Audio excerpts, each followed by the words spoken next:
All right. This is chapter 7, On the Shores of Loneliness. After they walked together through the burning desert sands, then one day, quite unexpectedly, a path crossed the main track which they were following. "This," said the shepherd quietly, "is the path which you are now to follow."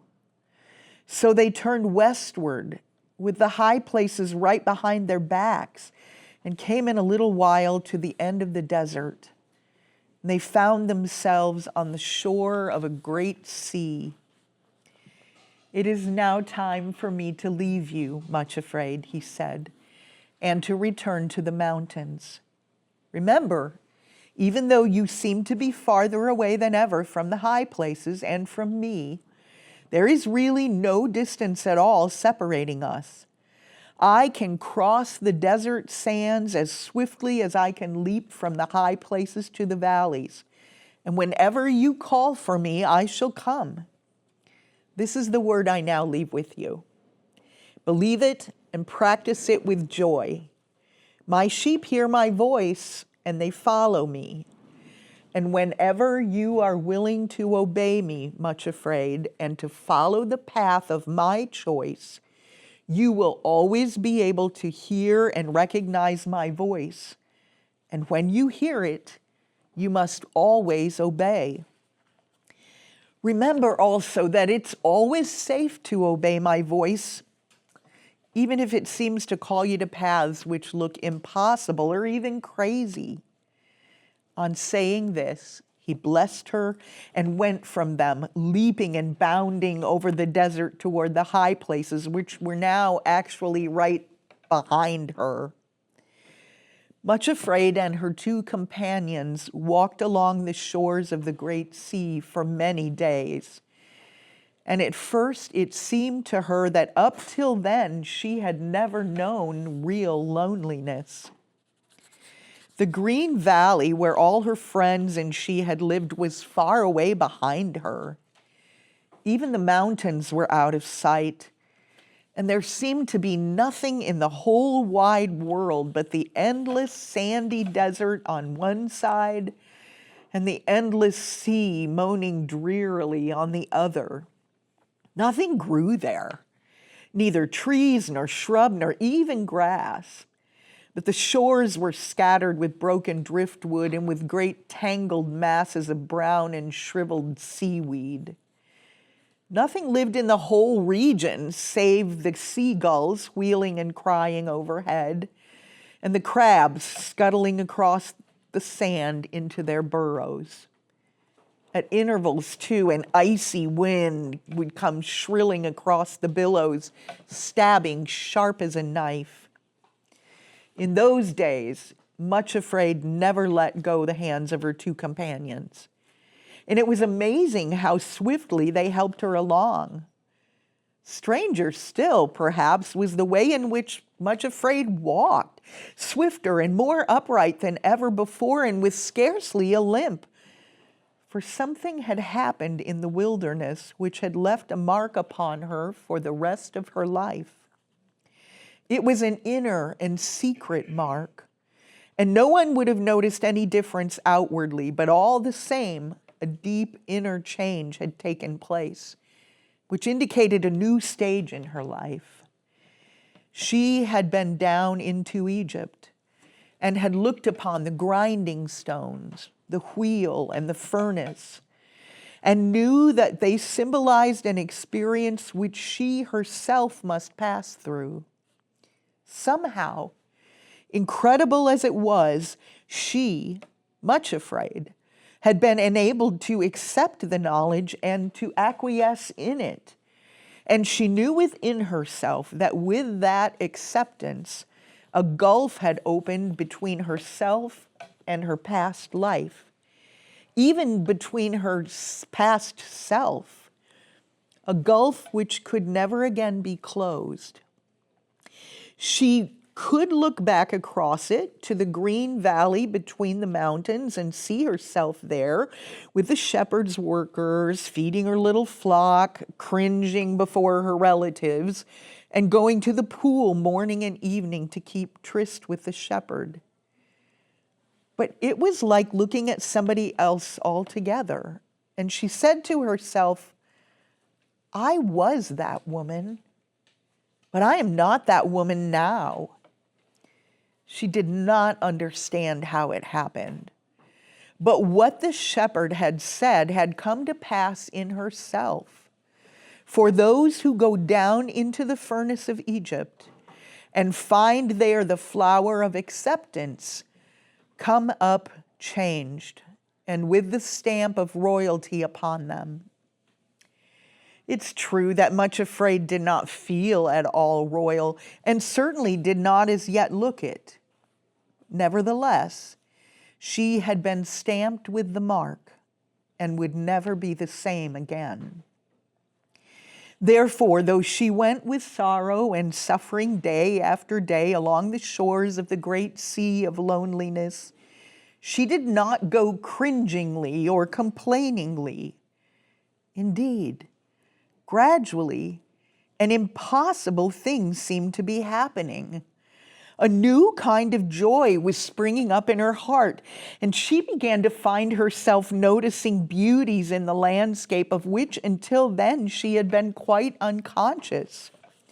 Her heart often thrilled with an inner ecstasy when she caught sight of the sun shining on the wings of the wheeling seagulls, making them gleam as dazzlingly white as the snow on the peaks of the far-off high places. Even their wild, mournful cries and the moanings of the water stirred in her a sorrow which was strangely beautiful. She had the feeling that somehow, in the very far-off places, perhaps even in far-off ages, there would be a meaning found to all sorrow and an answer too fair and wonderful to be as yet understood. Often, too, she found herself laughing aloud as she watched the antics of the funny little scuttling crabs.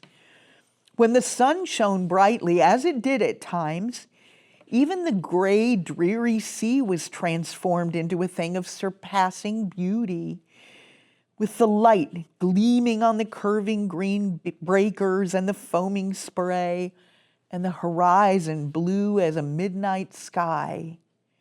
When the sun thus shone on the wild wastes of waters, it seemed as though all their sorrows had been swallowed up in joy. And then she would whisper to herself, "When he hath tried me, I shall come forth as gold. Weeping may endure for a night, but joy cometh in the morning." Psalm 30, verse 5. One day they came to a place on the shore where there were high cliffs and great rocks scattered all about. In this place they were to rest for a time, and while there, Much Afraid wandered off by herself. It never works well, does it? After climbing the cliff, she found herself looking down into a lonely little cove, completely enclosed on three sides by the cliffs, and with nothing in it but driftwood and stranded seaweed. The chief impression it made upon her was its emptiness. It seemed to lie there like an empty heart, watching and longing for the far-off tide which had receded to such a distance that it could never again return. When, however, drawn by an urge to revisit the lonely cove, Much Afraid went back to the same spot some hours later, all was changed. The waves were now rushing forward with the strength of a high tide urging them onward. The waters were high and moving. Looking over the edge of the cliff, she saw that the cove, which had been so empty, was now filled to the brim. Great waves, roaring and laughing together, were pouring themselves through the narrow inlet and were leaping against the sides, irresistibly taking possession of every empty niche and crevice. On seeing this transformation, she knelt down on the edge of the cliffs and built her third altar. "Oh, my Lord," she cried, I thank thee for leading me here. Behold me, here I am, empty as was this little cove, but waiting thy time to be filled to the brim with the flood tide of love. Then she picked up a little piece of quartz and crystal which was lying on the rocky cliff, and she dropped it beside the other memorial stones in the little bag which she carried with her. It was only a short time after the building of that new altar that her enemies were all upon her again. Far away in the valley of humiliation, her relatives had been awaiting the return of Pride with his victim. But as time passed and he did not return and Much Afraid did not reappear, it became obvious that he must have been unsuccessful in his undertaking and was too proud to admit it. They decided that reinforcements must be sent as soon as possible, before Much Afraid could reach the really high places and be altogether beyond them. Spies were sent out who met Pride and brought back word that Much Afraid was nowhere on the mountains, but was far away on the shores of the Sea of Loneliness. She was going in quite a different direction from the mountains altogether. Oh, this was unexpectedly delightful and encouraging news, and quickly suggested to them the best reinforcements to be sent to the help of Pride. There was complete unanimity in deciding that resentment, bitterness, and self-pity should hurry off at once to assist in bringing back Much Afraid to her eagerly awaiting relatives.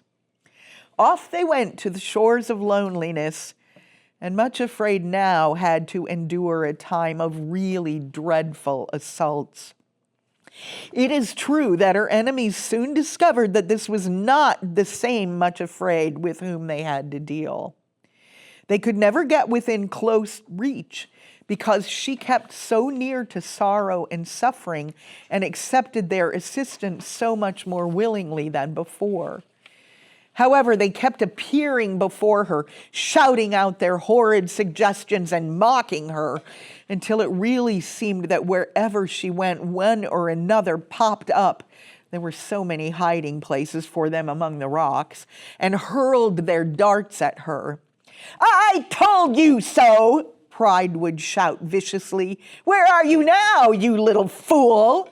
Up on the high places? Not much. Do you know that everyone in the Valley of Humiliation knows about this and is laughing at you? Seeking your heart's desire, eh? And left abandoned by him, just as I warned you, on the shores of Loneliness. Why didn't you listen to me, you little fool?" Then resentment would raise his head over another rock. He was extremely ugly to look at. But his was a horribly fascinating ugliness. Sometimes Much Afraid could hardly turn her eyes away when he stared at her boldly and shouted, "You know, Much Afraid, you act like a blind idiot. Who is this shepherd you follow? What sort of person is he to demand everything you have and take everything you offer and give nothing in return but suffering and sorrow and ridicule and shame? Why do you let him treat you like this? Stand up for yourself and demand that he fulfill his promise and take you at once to the high places. If not, tell him you feel absolved from all necessity to follow him any longer." Bitterness would then break in with his sneering voice. "The more you yield to him, the more he will demand from you. He is cruel to you and takes advantage of your devotion. All he's demanded from you so far is nothing to what he will demand if you persist in following him. He lets his followers, yes, even women and children, go to concentration camps and torture chambers and hideous deaths of all kinds. Could you bear that, you little whiner?" Then you'd better pull out and leave him before he demands the uttermost sacrifice of all. Sooner or later, he'll put you on a cross of some sort and abandon you to it. Self-pity would chime in next. And in some dreadful way, he was almost worse than any of the others. He talked so softly and in such pitying tones that Much Afraid would feel weak all over. "Poor little Much Afraid," he would whisper. "It is too bad, you know. You really are so devoted and you've refused him nothing, absolutely nothing. Yet this is the cruel way in which he treats you. Can you really believe that he acts toward you like this because he loves you and has your real good at heart? How can that be possible? You have every right to feel sorry for yourself. Even if you are perfectly willing to suffer for his sake, at least other people ought to know about it and pity you instead of misunderstanding you and ridiculing as they do. It really seems as though the one you follow takes delight in making you suffer and leaving you to be misunderstood. For every time you yield to him, he thinks up some new way of wounding and bruising you." That last remark of self-pity's was a mistake, because the word bruising suddenly reminded Much Afraid of what the shepherd had said when they stood together on the threshing floor in the pyramid. "Bread corn is bruised," he had said, "but no one threshes it forever, only till it is ready to be made bread for others.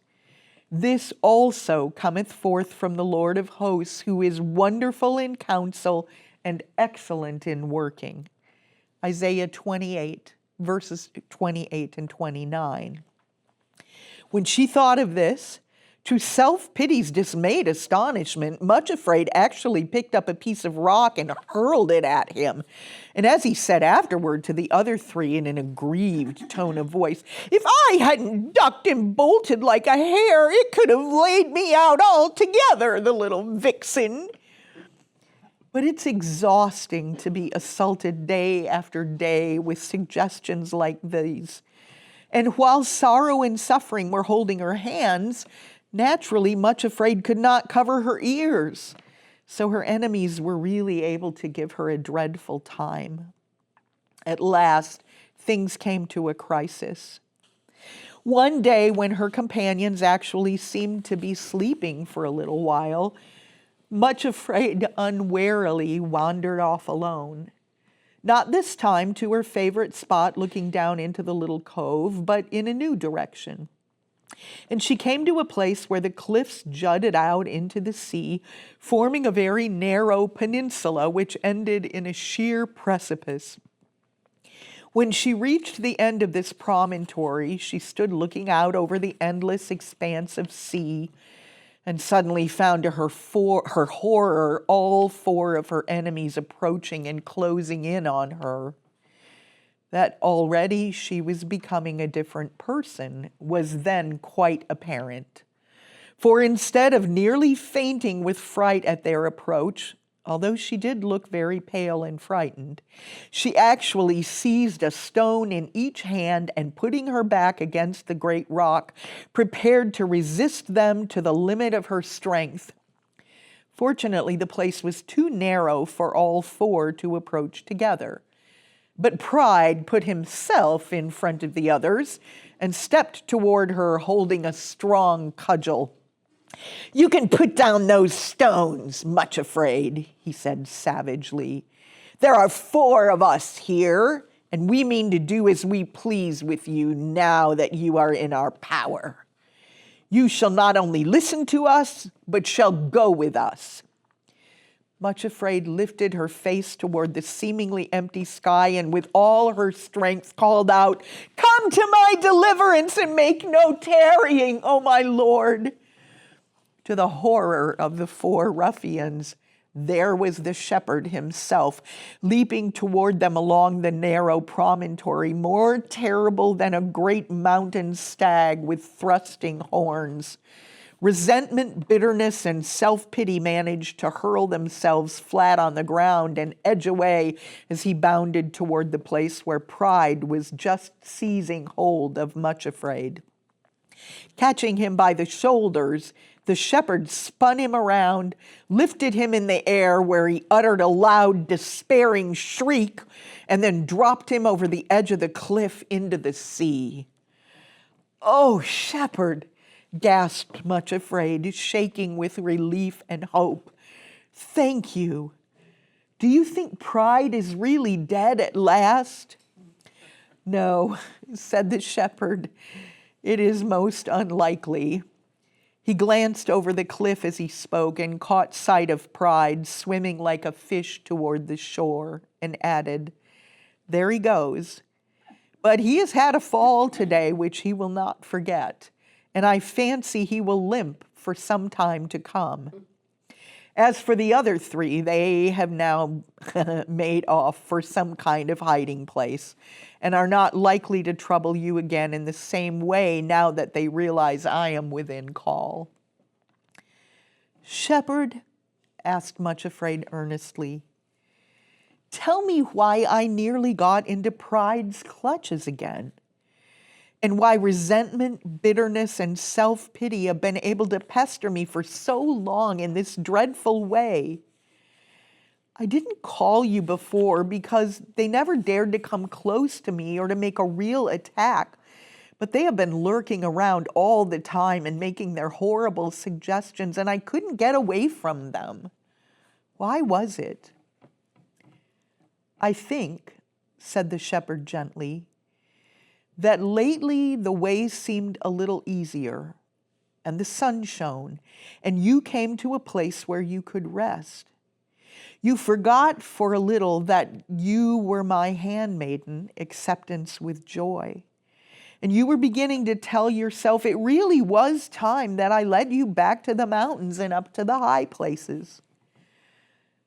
When you wear the weed of impatience in your heart instead of the flower Acceptance with Joy, you will always find your enemies get an advantage over you." Much Afraid blushed. She knew how right he was in his diagnosis. It had been easier to accept the hard path and to be patient when the sea was gray and dull than now when the sun shone and everything else around looked bright and happy and satisfied. She put her hand in the shepherd's and said sorrowfully, "You are quite right. I have been thinking that you're allowing me to follow this path too long and that you were forgetting your promise." Then she added, looking steadfastly into his face, "But I do tell you now with all my heart that you are my shepherd whose voice I love to hear and obey, and that it is my joy to follow you. You choose, my Lord, and I will obey." The shepherd stooped down and picked up a stone which was lying beside her feet and said smilingly, "Put this in your bag with the other stones as a memorial of this day, when for the first time you saw pride toppled over before you, and of your promise that you will wait patiently until I give you your heart's desire." Chapter 8, on the old sea wall. A few days had passed after the victory over Pride, and Much Afraid and her companions were continuing their journey along the shore of the great sea. One morning, the path unexpectedly turned inland again, and they found themselves facing back over the desert in the direction of the mountains, although, of course, they were too far away to be visible. With a thrill of indescribable joy, Much Afraid saw that at last the path did actually run straight toward the east, and that it would lead them back to the high places. She dropped the hands of her two guides in order to clap her own and gave a little skip of joy. No matter how great the distance between them and the mountains, now at least they were to go in the right direction. All three started back across the desert, but Much Afraid couldn't wait for her guides and actually ran on ahead as though she had never been lame at all. Suddenly, the path took another turn at right angles and went straight before her as far as she could see, not toward the mountains at all, but southward again to where far ahead the desert seemed to end in some sort of hill country. Much Afraid stood quite still, dumb with dismay and shock. Then she began to tremble all over. It could not be possible. No, it couldn't. That yet again the shepherd was saying no and turning her right away from the high places. Hope deferred maketh the heart sick, said the wise man of long ago. And how truly he spoke. That's Proverbs 13, verse 12. Now she had been skipping and running so excitedly along the path toward the mountains that she had left sorrow and suffering quite behind. And while they were catching up with her, she was standing quite alone at the place where the path turned away from the mountains. Up from behind a sand dune quite close beside her rose the form of her enemy, Bitterness. He didn't come any nearer, having learned a little more prudence, and was not going to make her call for the shepherd if he could avoid it, but simply stood and looked at her and laughed again, the bitterest sound that Much Afraid had heard in all her life. Then he said as venomously as a viper, "Why don't you laugh too, you little fool? You knew this would happen. Ha! Ha! Ha! There he stood, uttering these awful bursts of laughter until it seemed that the whole desert was filled with the echoes of his mockery. Sorrow and her sister came up to Much Afraid and stood by her side quite silently. And for a little while, everything was swallowed up in pain and a horror of great darkness. A sudden swirling wind shrieked over the desert and raised a storm of dust and sand which blinded them. In the silence which succeeded the storm, Much Afraid heard her voice, low and trembling, but quite distinct, saying, "My Lord, what dost thou want to say to me? Speak, for thy servant heareth." Next moment, the shepherd was standing beside her. "Be of good cheer," he said. "It is I. Be not afraid. Build me another altar and lay down your whole will as a burnt offering." Obediently, Much Afraid raised a little heap of sand and loose stones, which was all she could find in the desert, and again laid down her will and said with tears, for sorrow had stepped forward and knelt beside her, "I delight to do thy will, O my God." From somewhere, though they could not see the source, there came a spurt of flame which consumed the offering and left a little heap of ashes on the altar.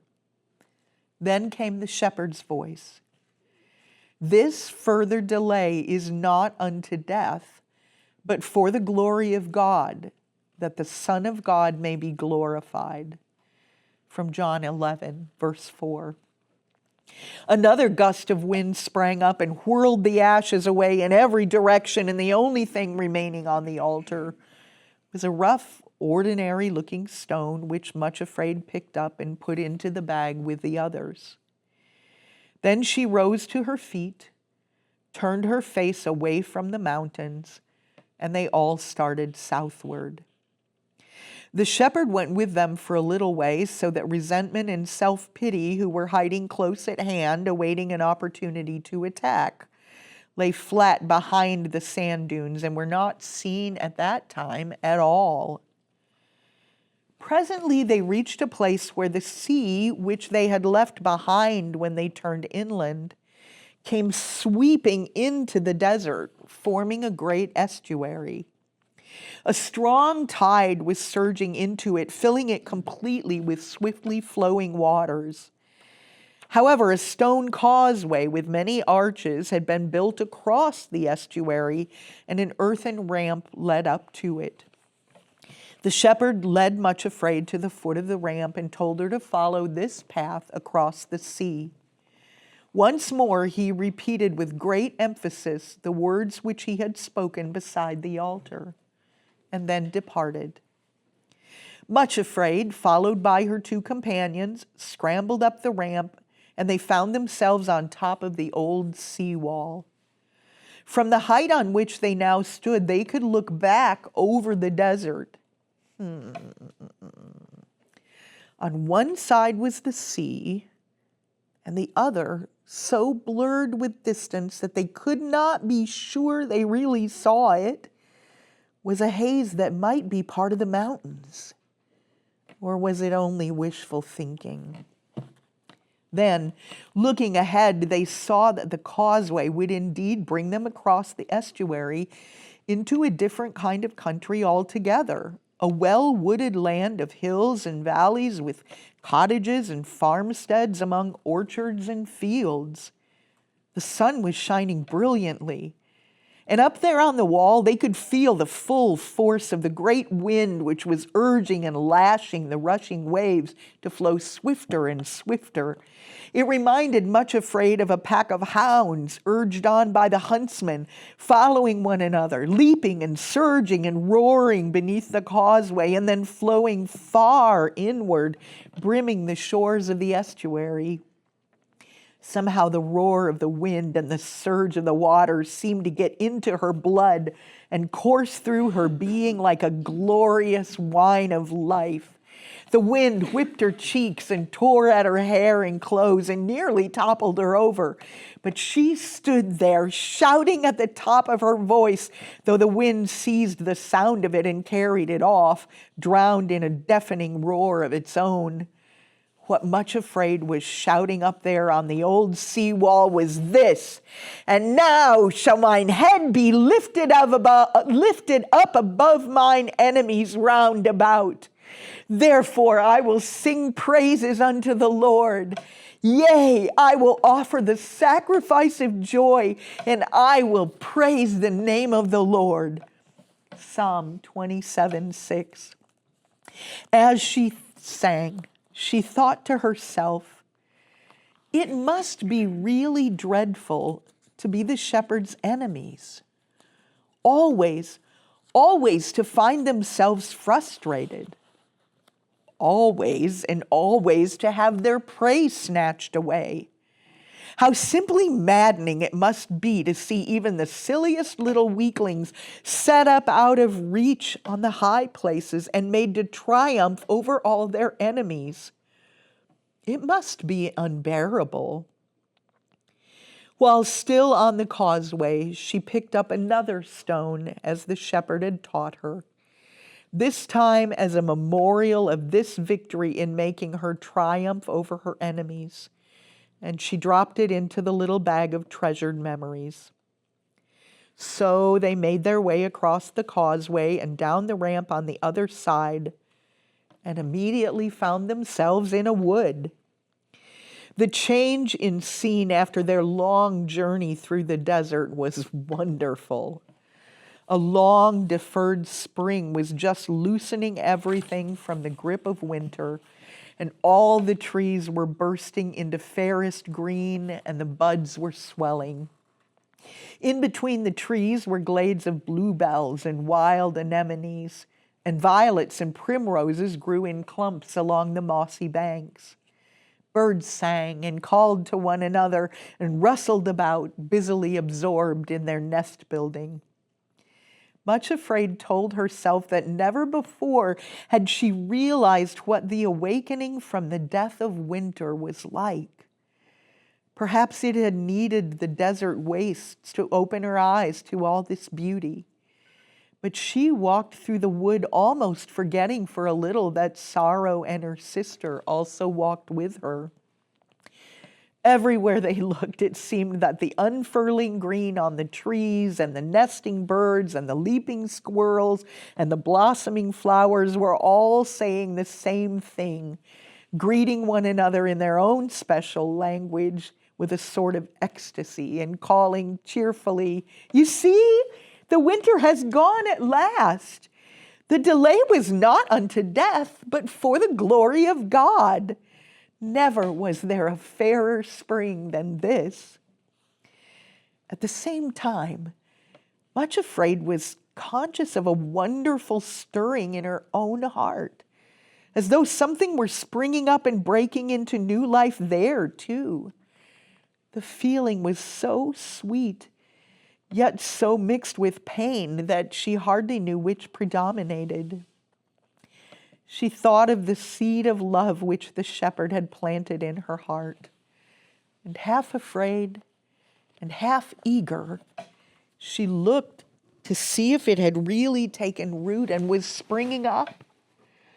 She saw a mass of leaves, and at the end of the stem a little swelling which might almost prove to be a bud.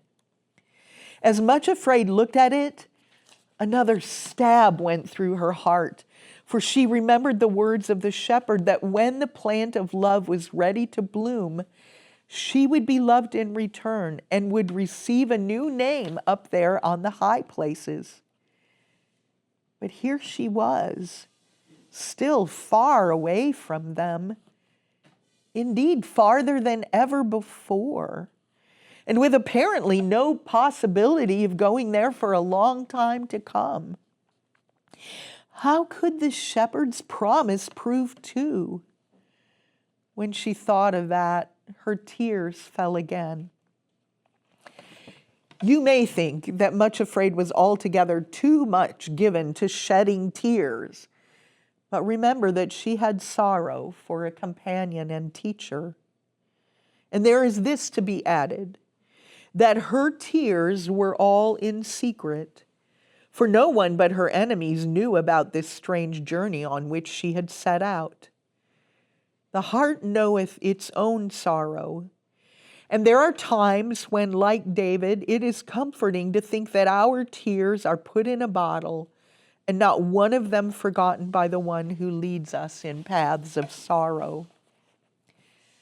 But she did not weep for long, for almost at once she caught sight of something else, a gleam of gold. Looking closer, what should she see but an exact replica of the little golden flower which she had found growing near the pyramids in the desert. Somehow it had been transplanted and was actually growing in her own heart. Much Afraid gave a cry of delight, and the tiny golden thing nodded and said in its little golden voice, "Behold me, here I am growing in your heart, acceptance with joy." Much Afraid smiled and answered, "Why, yes, of course, I was forgetting." And she knelt down there in the woods, put a pile of stones together, and laid sticks on them. As you have noticed, altars are built of whatever materials lie close at hand at the time. Then she hesitated. What should she lay on the altar this time? She looked at the tiny swelling on the plant of love, which might be a bud, and again might not. And then she leaned forward and placed her whole heart on the altar and said, "Behold me, here I am, thy little handmaiden, acceptance with joy, and all that is in my heart is thine." This time, though, there came a flame of fire and burned up the sticks. The bud was still on the stem of the plant. Perhaps, thought Much Afraid, because it was too small to offer. But nevertheless, something lovely had happened. It was as though a spark from the flame had entered her heart and was still glowing there, warm and radiant. On the altar, among the ashes, was yet another stone for her to pick up and put with the rest. So now there were 6 stones of remembrance lying in the bag she carried. Going on their way, in a very short time they came to the edge of the wood, and she uttered a cry of joy, for who should be standing there waiting to meet them but the shepherd himself? She ran toward him as though she had wings on her feet. "Oh, welcome, welcome, 1,000 times welcome," cried Much Afraid, tingling with joy from head to foot. "I am afraid there is nothing much in the garden of my heart as yet, shepherd. But all that there is yours to do with as you please." "I have come to bring you a message," said the shepherd. "You are to be ready, Much Afraid, for something new. This is the message. Now shalt thou see what I will do." Exodus 6:1. The color leaped into her cheeks and a shock of joy went through her, for she remembered the plant in her heart and the promise that when it was ready to bloom, she would be up on the high places and ready to enter the kingdom of love.